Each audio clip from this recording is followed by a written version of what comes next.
Olá, amigo internauta, leitor do Jornal Diário de Suzano, seja muito bem-vindo, seja muito bem-vinda ao DS Entrevista, que tem a honra e a satisfação de receber hoje aqui a Gisele Magalhães e o Delcimar Ferreira, ambos que são membros aqui do Conselho Municipal de Políticas Culturais de Poá. Gisele é presidente, o Delcimar é secretário-geral. Vamos falar um pouco aqui sobre a questão turística de Poá e também, é claro, da situação cultural, do teatro. E você pode participar dessa entrevista encaminhando sua mensagem no WhatsApp do Jornal Diário de Suzano, que é o 47456900, 47456900, ou se você preferir, deixa sua mensagem aí na própria live do Facebook do Diário de Suzano. Lembrando que essa entrevista está sendo ao vivo, mas você pode acompanhar também no canal do YouTube e no portal www.diariodesuzano.com.br, além do Instagram.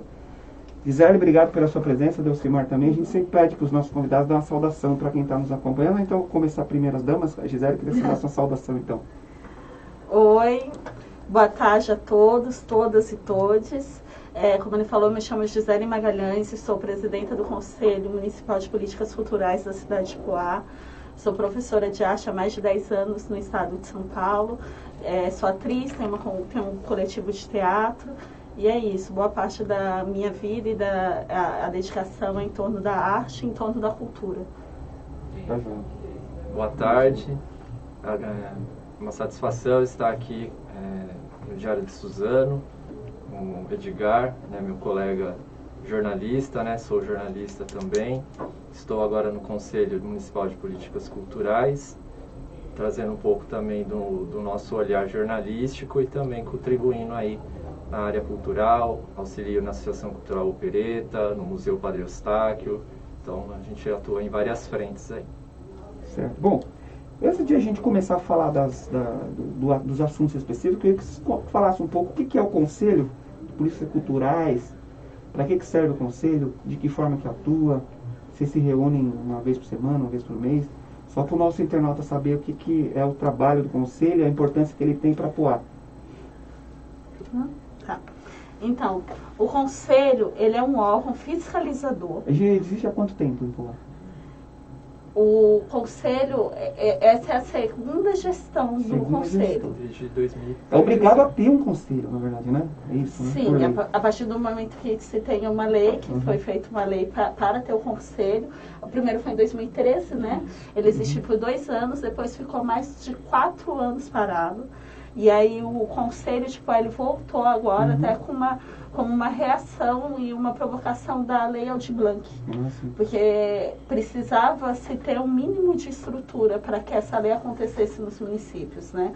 Então, a gente estava lutando há muito tempo para que o Conselho voltasse, para que se fizesse eleições do Conselho. Teve muita dificuldade, e aí com as necessidades da Aldir Blanc foi que a gente conseguiu reunir de novo o Conselho. Quantos membros que são, Gisele, hoje? São 10 membros. 5 do Poder Público e 5 da sociedade civil. Cada membro representa um coletivo, representa um coletivo artístico, e na prefeitura nós temos quais são as secretarias? Cultura, Secretaria de Obras, Assuntos Jurídicos e Indústria e Comércio. Uma coisa importante dos conselhos é porque é um órgão fiscalizador onde metade é sociedade civil e metade é poder público.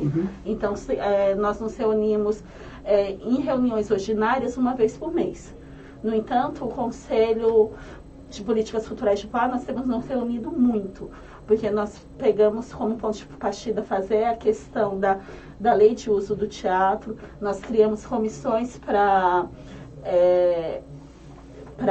fiscalizar, comissões para desenvolver as ações, e aí nisso a gente acaba se reunindo quase todo dia, de 3 a 4 vezes na semana por conta das comissões. Mas ordinariamente, uma vez no mês, e todas as nossas reuniões ficam gravadas no Facebook do Conselho. A Secretaria, de Cultura do município participa do Conselho também? Lá na pasta está dentro do Conselho? Sim.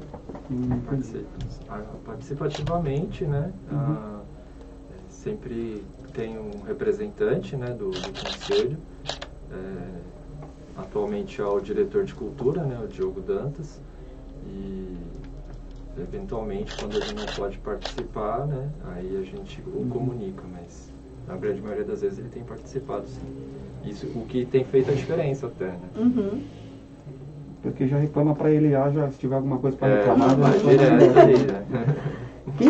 Quem quiser participar das reuniões, como que faz? A pessoa, às vezes, não sei se vocês me corrigem se eu estiver errado, é pouco divulgado, às vezes, que existem conselhos importantes como esses nas cidades, né? Então, as pessoas que quiserem participar, dar sugestões também, como que faz, se inscreve? Elas podem enviar pelo e-mail, né? Pelo e-mail do conselho, que é o CMPC, né, Conselho Municipal de Políticas Culturais, cmpcpoa@gmail.com, e pode também entrar em contato através das redes sociais. Tem o Facebook do Conselho, pode mandar mensagem. E pode acompanhar a reunião ao vivo. Ao vivo também. A gente transmite no Facebook. Só procura lá Conselho Municipal de Políticas Culturais de Poá, já vai localizar, né? As reuniões ordinárias, elas acontecem sempre às segundas de cada mês, né? Agora nós estamos com um novo horário, né? Às 19 horas, em função aí do retorno das atividades, né? Pós-pandemia. Então, a gente achou melhor que fizesse esse horário, né? Pós-expediente, para poder conseguir o número de quórum mínimo necessário para fazer com que as reuniões aconteçam. Delcimar, o que vocês detectaram, o Conselho detectou de raio-x em relação à cultura da cidade, né? Digo assim, cidade tem muito cantor, tem muito artesão. O que tem hoje de cultura, né? Salas de, sei lá, de teatro, grupos teatrais. O que tem hoje em Poá, que assim, resumidamente você pode dar um panorama aí para quem está nos acompanhando? Sim. Por ocasião até do que a Gisele comentou da Lei Aldir Blanc, né, houve-se a necessidade de se instituir o cadastro cultural do município. Né? Então, na primeira fase da lei, que foi no final do ano passado, né, entre novembro e dezembro do ano passado, a Secretaria da Cultura, que ainda era da gestão anterior, né, ela criou esse cadastro cultural e nesse período foram 292 ações.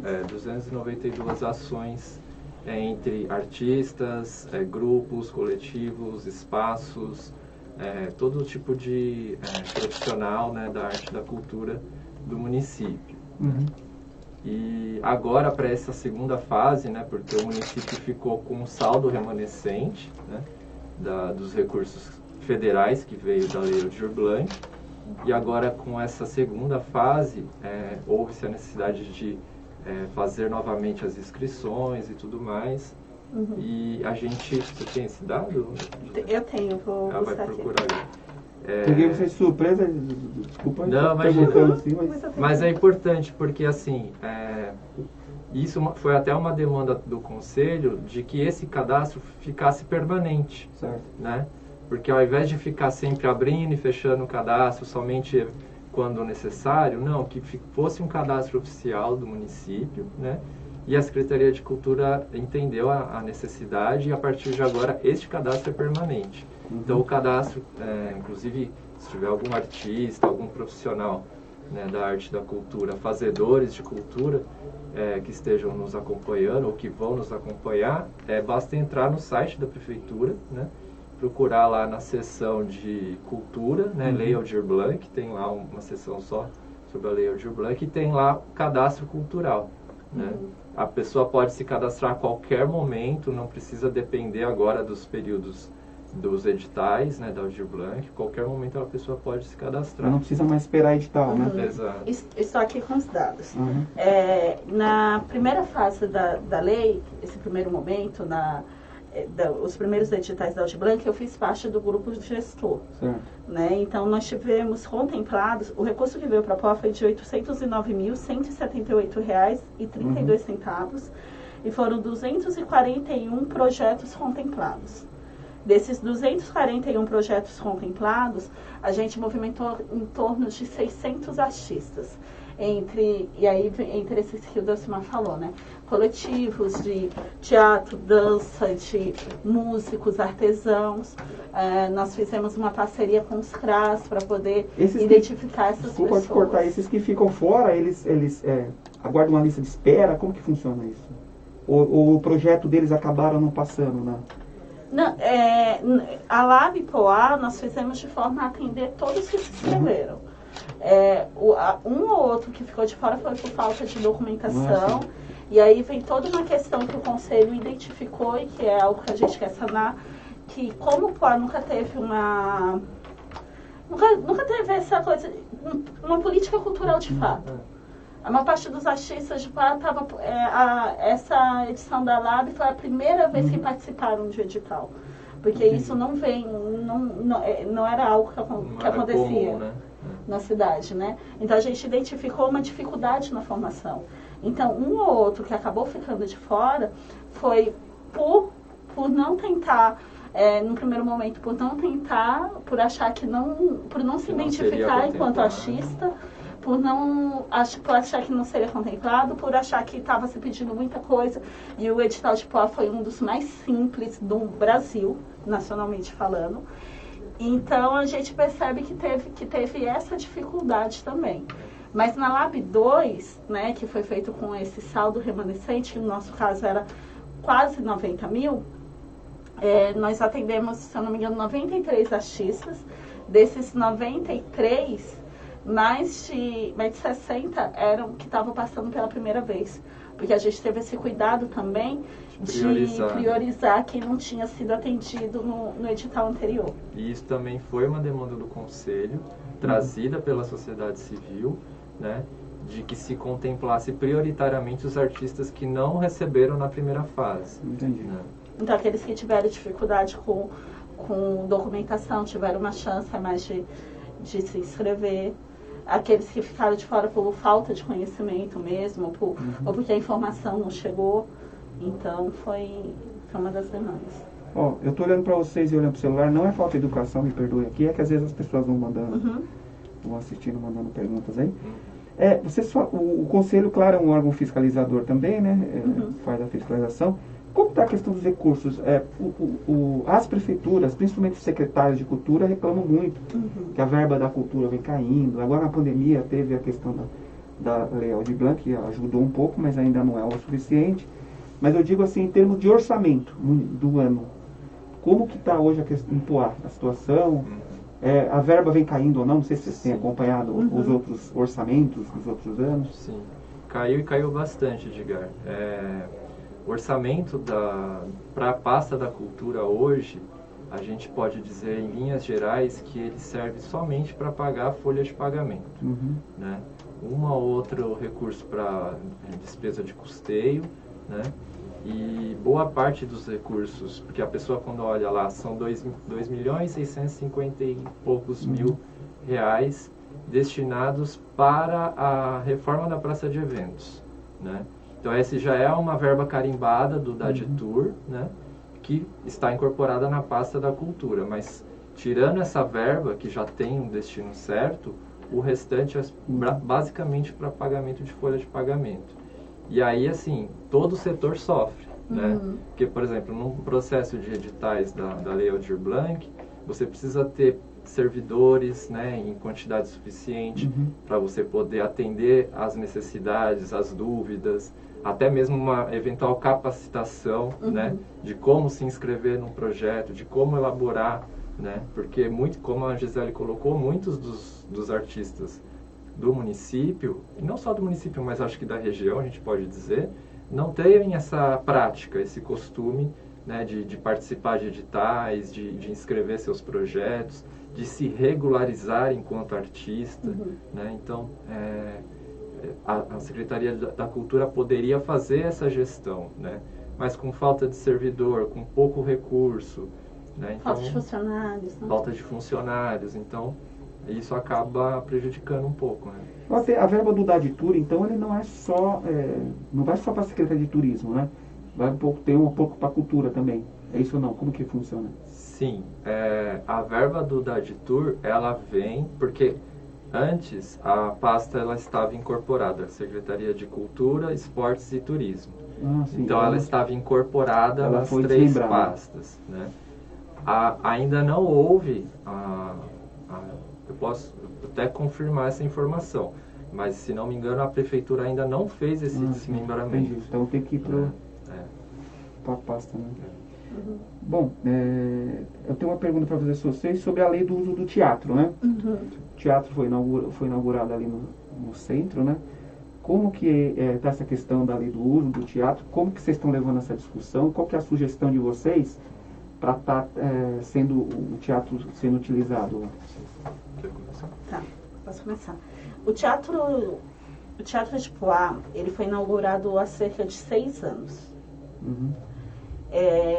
Com o dinheiro do DAD, foram 18 milhões. 15 do governo do estado, 3 do município. Desde a sua inauguração, não se pensou uma regulamentação para o seu uso. Então, com isso, o que a gente vê? O teatro... Desculpa só te cortar, essa regulamentação tem que ser por lei, decreto? Por lei, decreto. Lei ou decreto, Um dos dois. Isso. Desculpa te cortar.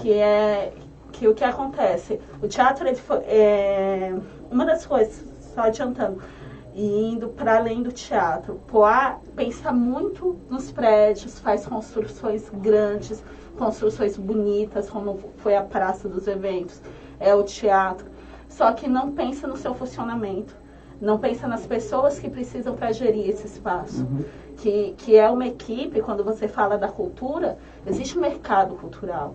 E esse mercado cultural exige profissionais especializados.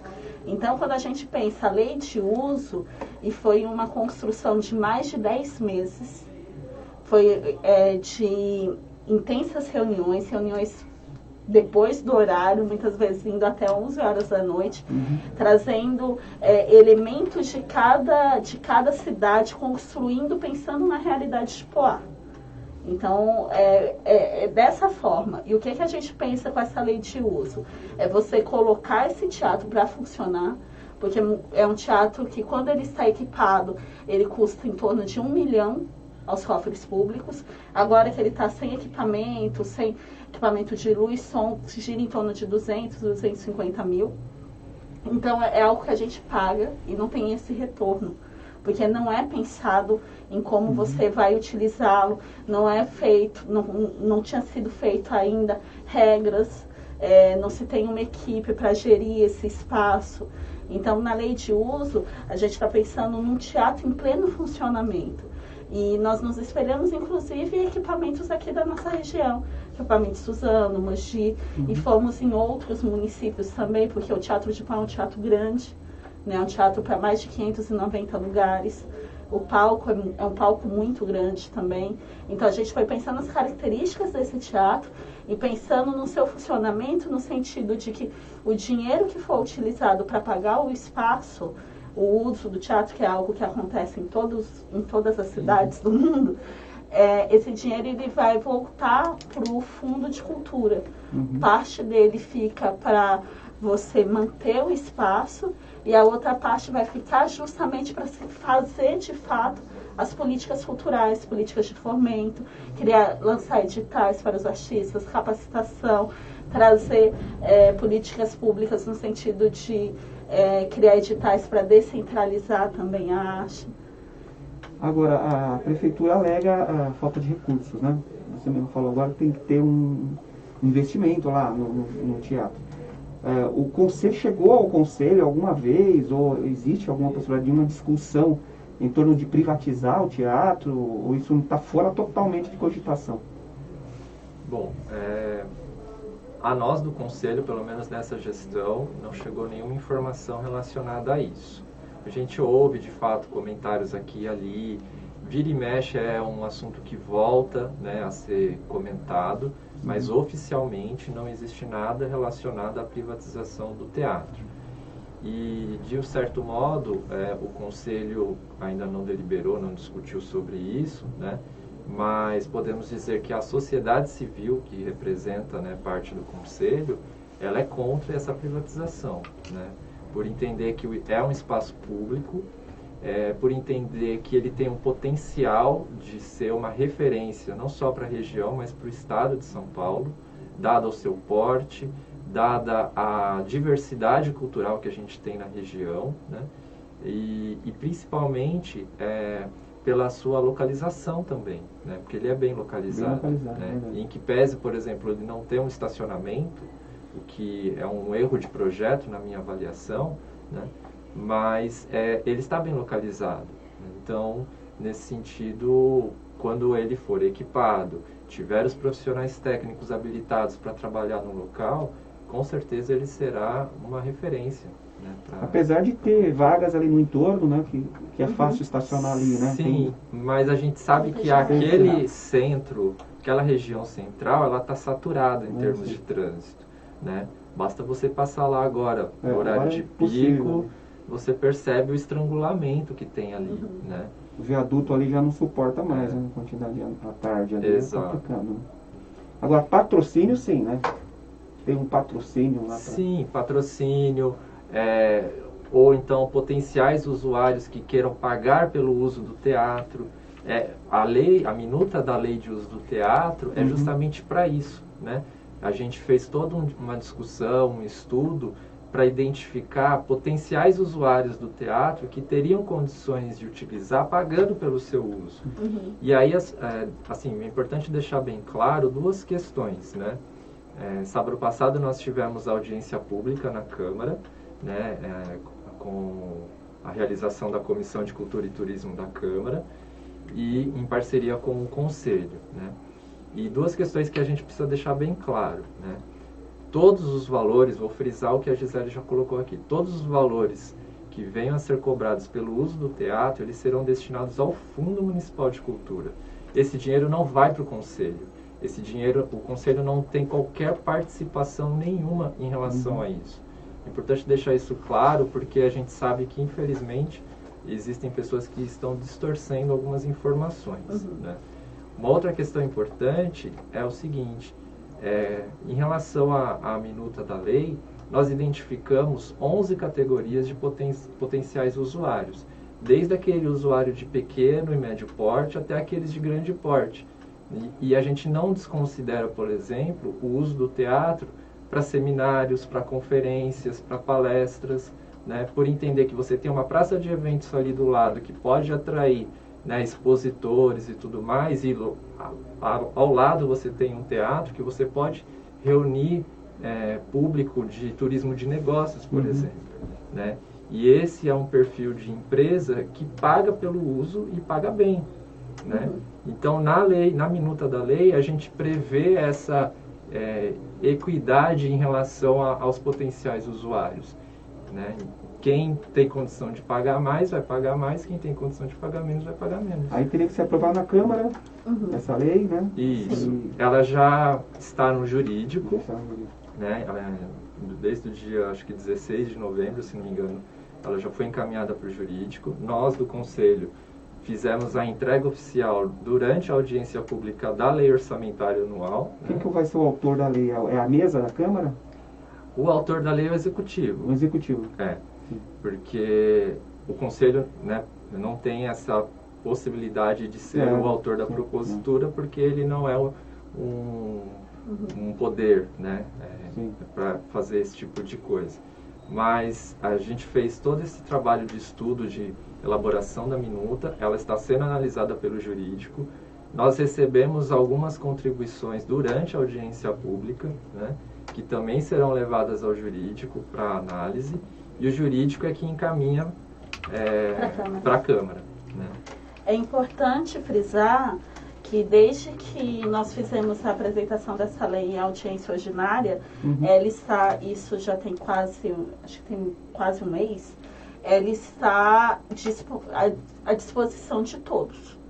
De todos, todas e todos. Você olhando lá na nossa página, tem o link, você tem acesso à lei completa. São cerca de 38 páginas que foi discutido vírgula por vírgula. Vamos lá, estamos avançando aqui com o nosso horário. Eu queria perguntar para vocês sobre a reforma da praça de eventos. A gente começou a falar, né, da praça de eventos. queria que a Gisele falasse como que o Conselho está acompanhando essa reforma, qual a informação que o Conselho tem sobre essa obra. Vocês acreditam que essa obra vai se avançar ou não, por conta até da perda do título, que eu até ia perguntar para vocês também.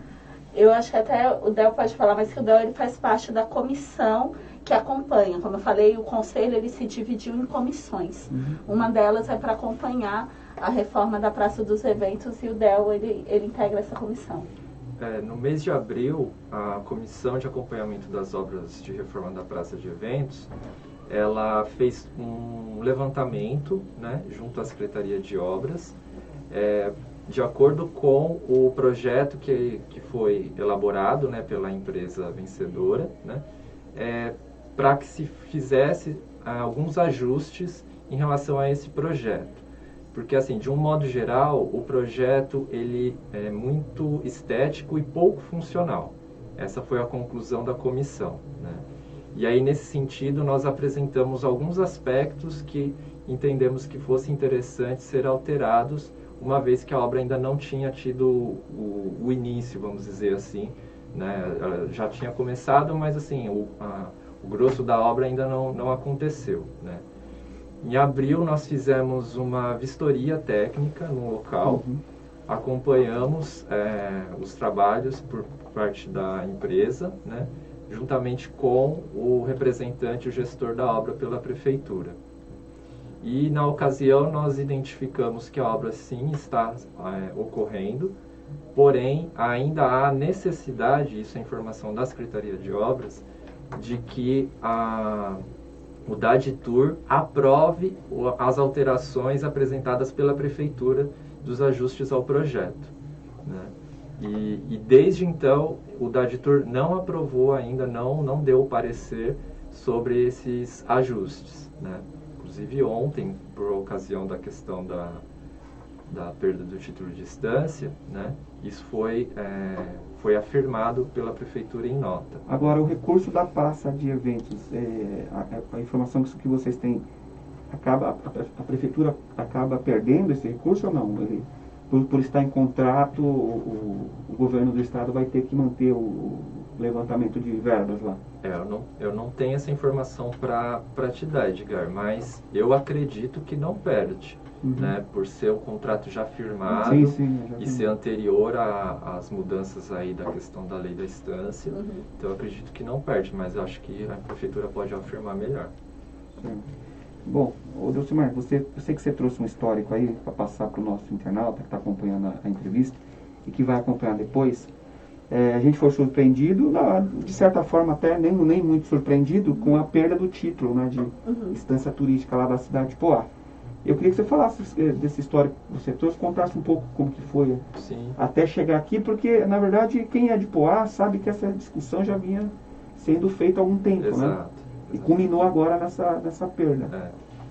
Bom, bem rapidamente, assim, eu há um tempo, né, tenho feito algumas pesquisas, até por conta dos trabalhos que eu desenvolvo no museu, né, e num determinado momento eu fiz uma pesquisa relacionada a essa questão do título de instância, né. Como é que tudo isso começou? Isso começa lá na década de 50, né, quando se faz o decreto de lavra da Fonte Áurea, né. Então, isso acontece na década de 50, e aí, a partir daquele período, os vereadores da época começam a pleitear que a cidade passe a se tornar instância hidromineral, né? Por entender que tem uma fonte de água mineral, que tem qualidade, né, para que isso aconteça. Porém, em 1970, já aí no período da ditadura militar, o então governador, o Abreu Sodré, ele emite um decreto-lei para que se passe pelo plenário para essa questão do título de instância. Mas isso acontece somente com a Fonte Áurea, né? E não com o município como um todo, né? E a gente precisa lembrar que esse é um período da ditadura em que ainda estava em vigor o ato institucional número 5, o AI-5, né? Então, a partir desse período, o que acontece? os prefeitos que eram nomeados pelo governador e não eram eleitos. Então, Poá, nós tivemos 2 prefeitos biônicos, né? O pessoal chama de prefeitos biônicos porque eles eram nomeados e não eleitos, entre 1973 e 1979. Né? Então, assim, qual era o critério para que o município fosse considerado estância? Tinha basicamente um único critério, que era a vazão da água. Né? O mínimo de vazão era que se tivesse 96 mil litros por dia. E a fonte áurea, naquele período, ela tinha uma vazão de 480 mil litros por dia. Né? Então, daí se imaginava, né, o potencial, né, que Poá poderia ter e de explorar, né, essa questão do uso da água. Né? E aí a partir da década de 70, nós temos o que eu considero, enquanto pesquisador, né, a decadência do município em relação ao título de estância. Porque em 1977 nós temos a inauguração do balneário. Né? E em 2012 ele foi fechado. Né? E aí o que acontece? A partir desse período é que se começa a reforma e a construção de um novo balneário. Só que essa reforma e essa construção, ela se passou por várias gestões e até então ainda não foi concluído. Né? Então, os principais símbolos da cidade que levam a Poá a ser uma estância, que é a água, que é o balneário, né? Também tem a questão do turismo religioso, mas isso ainda não é tão explorado. Né? Os principais símbolos estão deixando de ter a sua... As festas também, né? Expoá, as festas, a Expoá, né? A festa da Orquídea, né? que também foi um marco para a cidade quando a cidade começou a receber orquidófilos de várias Estava no calendário regiões. Estadual, né? Exatamente. Eu não sei se está ainda no calendário estadual, porque não está tendo mais. Né? Eu também não tenho essa informação. Mas sim, estava no calendário estadual e Poá era a referência, né, para receber os orquidófilos de várias cidades até do Brasil e do exterior. Né? Então, assim, aí assim, é uma opinião, tá, em relação a essa questão. Poá vai ter perdas e ganhos, na minha opinião, porque essa mudança da lei, ela acontece a partir de 2015, quando se institui a nova lei das estâncias turísticas, onde se estabeleceu esse ranqueamento através de vários parâmetros, entre elas a criação do plano diretor de turismo, né, a avaliação das pessoas que vêm para o município, para você ouvir essas pessoas em relação ao que estão achando dos atrativos turísticos da cidade.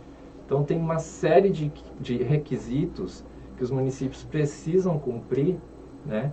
E que, se a gente for observar, o município de Poá foi deixando isso, né? Não fez a lição de casa, para ser bem popular é isso, não fez a lição de casa, né? Aí, novamente, tem perdas e ganhos, né?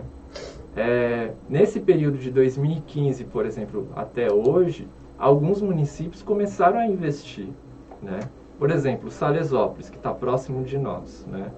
Hoje você visita Salesópolis e você já vê uma característica mais turística do que antes da lei de 2015.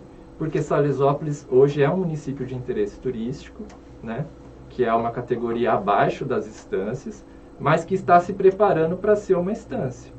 Né? Existem várias obras, vários projetos, né, sendo desenvolvidos e que muito em breve é bem possível que Salesópolis venha a se tornar uma estância. Outro exemplo, Guararema. Guararema não é estância turística. E todos nós aqui sabemos que Guararema, entre todas as cidades da nossa região, talvez a gente possa deixar claro que seja uma das que mais cumpre os requisitos turísticos. Talvez ainda não foi elegida como município, como estância, perdão, justamente por questões políticas, né? Porque Guararema investiu no comércio, capacitou, né, os comerciantes, fez parceria com o Sebrae. Tem a Vila de Luiz Carlos lá também. A Vila de Luiz Carlos, a Cidade Natal, que é um evento que atrai muita gente. Isso foi o grande pulo do gato, na minha opinião, em relação a atrair turistas, porque você investe não só na cultura, mas no turismo, na educação, porque as crianças são capacitadas a contribuírem com a arrecadação de materiais recicláveis ao longo de todo o ano, né, para desenvolver os projetos de decoração da cidade, né?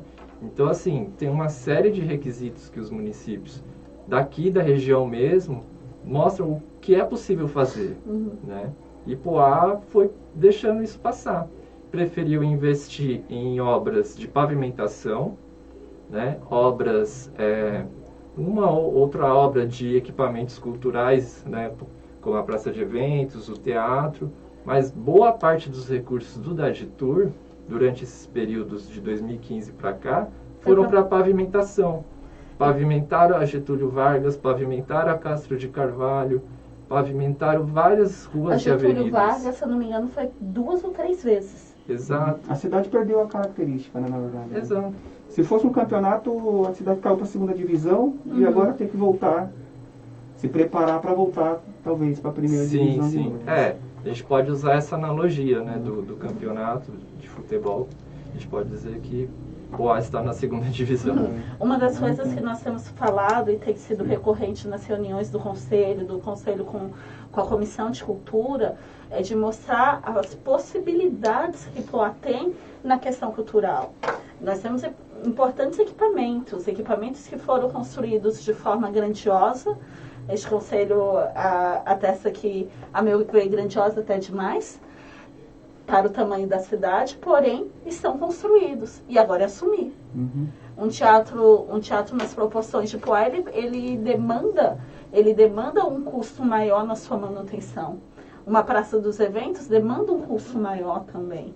Assim como profissionais capacitados trabalhando nesses equipamentos. Então, a gente precisa equipar e aí, com isso, voltar até algum recurso. Precisa se criar, precisa, hoje, o que eu vejo assim, você precisa olhar para a cidade de Poá e pensar qual a potencialidade dessa cidade.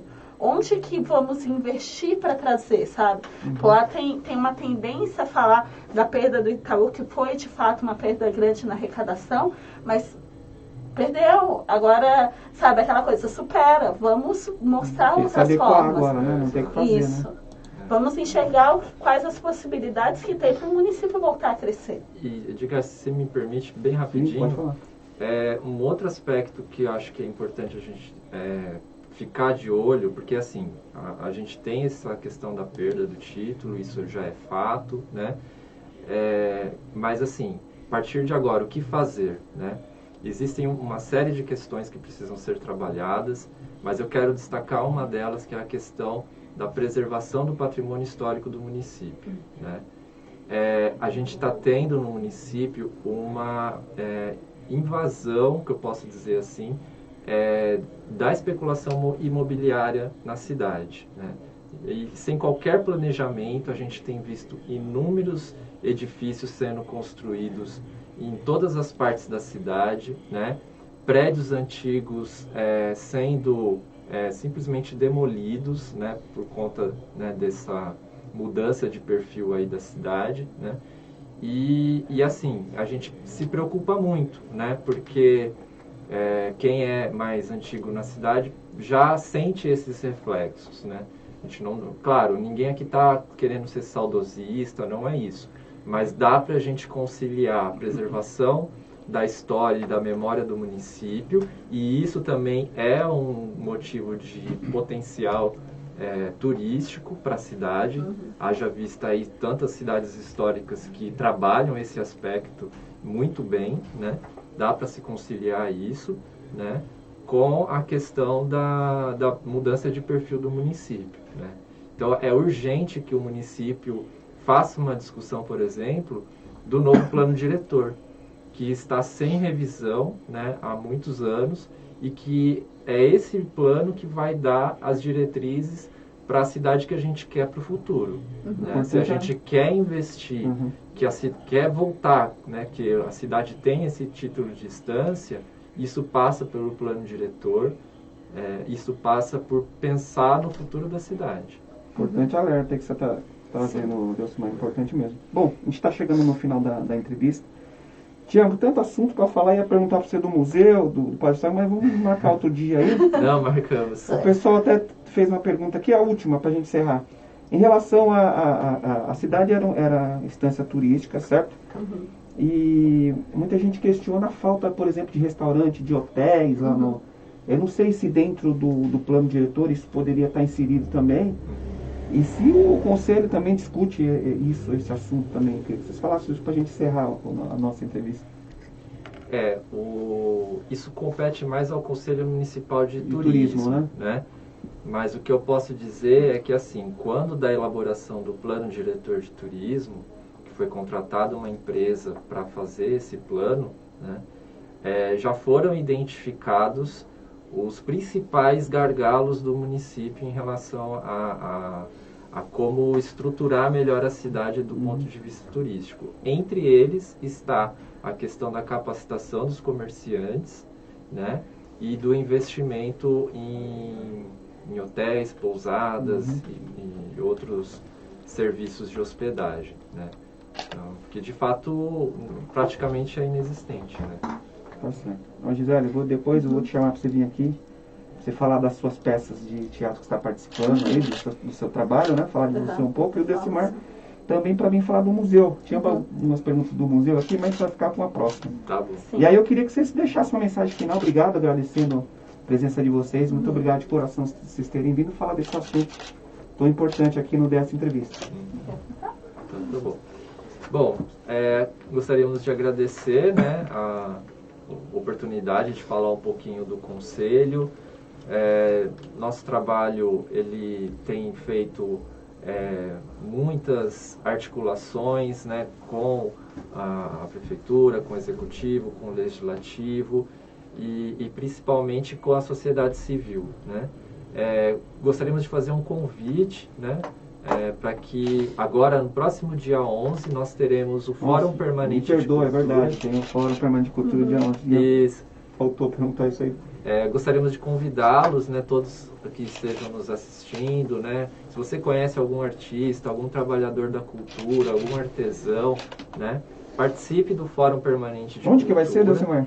Vai ser no Teatro Municipal, né, Turíbio Ruiz, que fica ali do lado da Praça de Eventos. Que horas que é? A partir das 14 horas, nós estaremos lá. E o que é o fórum, né? Bem rapidamente, assim, o fórum é um espaço onde a gente tem a possibilidade de discutir todos os segmentos culturais, né?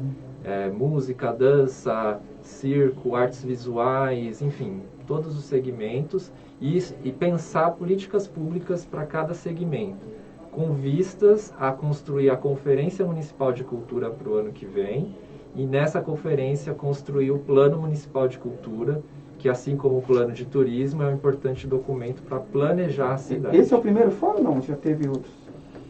Esse vai ser o 6º, né? 6º fórum. Esse ano é o 6º, Então, vamos aqui repetir. Aqui é o Fórum Permanente de Cultura, dia 11 do 12. Que dia que é 11 do 12? Sábado. É sábado, às 14 horas, no Teatro Municipal de Ipoá.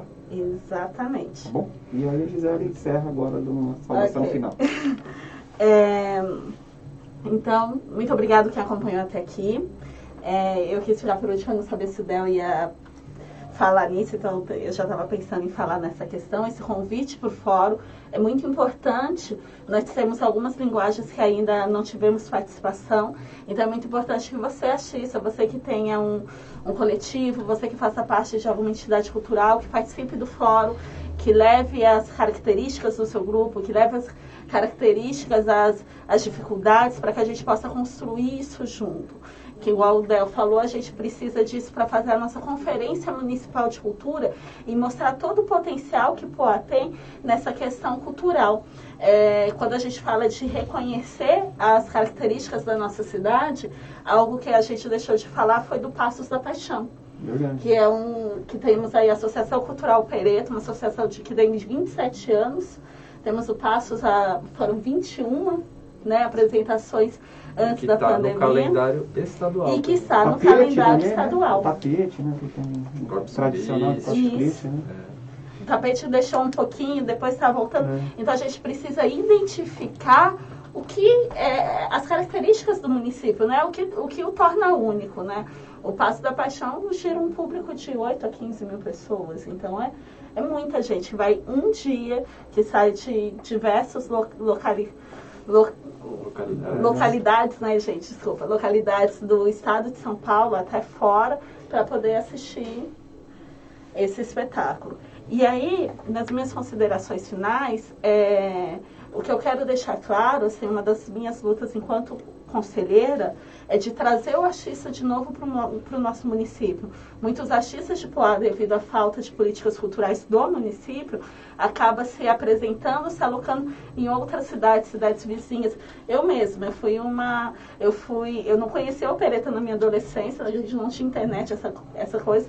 Eu fui fazer toda a minha trajetória artística no centro de São Paulo. Então, uma das minhas propostas é resgatar, fazer com que esse artista possa desenvolver a sua arte também do nosso município.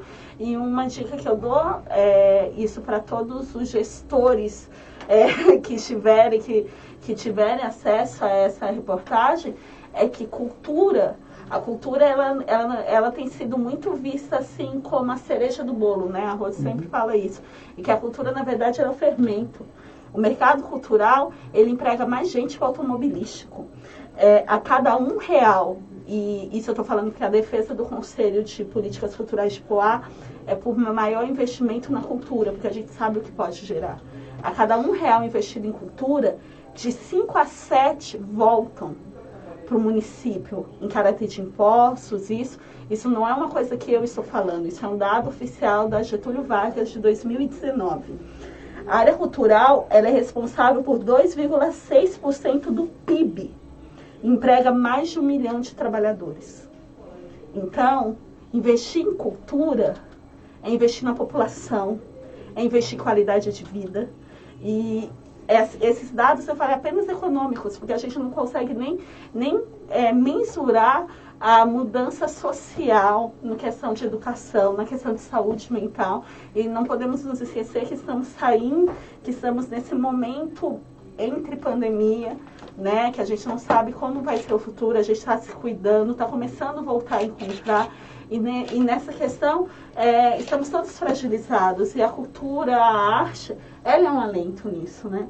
Então, muito obrigada. E é isso.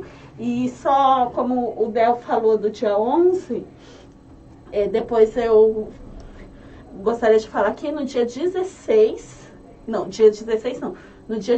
às 18 horas, o meu coletivo, junto com um coletivo feminista que eu fundei em Poá, nós vamos fazer um sarau. No outro sábado, né? Isso, no dia 18 às 18 horas, no sarau, para falar dos direitos das mulheres, de autoras femininas. O nome do sarau vai ser no hall do Teatro de Poá. Sim. Tá? Então estão todos convidados. Que horas que é? Às 18. 18, tá bom. Gisele, Docimar. Muito obrigada. Muito obrigado mais uma vez. Tom Andrade está mandando um abraço para você aqui, ó. Tom Andrade aqui na live. Bom, obrigado mais uma vez. Eu queria agradecer você, amigo internauta, que participou conosco dessa entrevista. E vai vê-la também depois no canal do YouTube e no portal do Jornal Diário de Suzano. Um abraço a todos e até o próximo vídeo.